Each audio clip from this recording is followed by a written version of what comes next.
Magawa ko ng milk tea original. My own version of milk tea.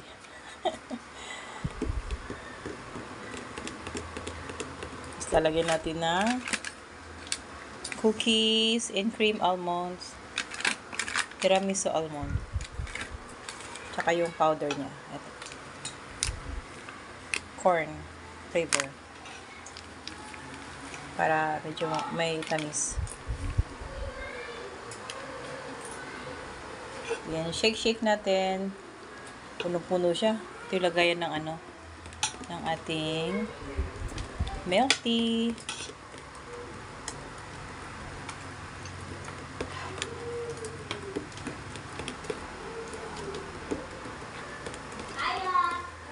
Tapos yung mga tinago-tago na may mga straw galing sa milk tea.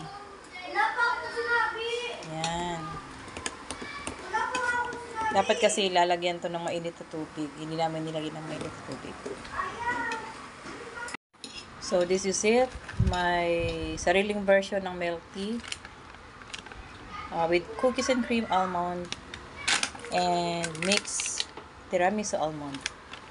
Para medyo matamis. And then, ito na. Yan na, guys. Ayan, nahulog pa yung straw namin.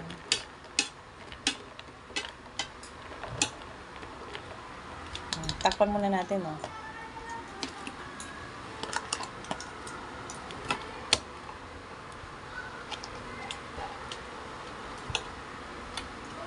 Aming milk tea. Ayan. So guys, gusto ko to kasi hindi siya masyadong matamis. Wala siyang sugar na nakalagay. Powder lang yan. Galing sa milk tea original. Kasi milk tea original natin na powder. This one. Baliktad. Yan, milk tea original. Hindi namin maintindihan yung sa Korea yata to.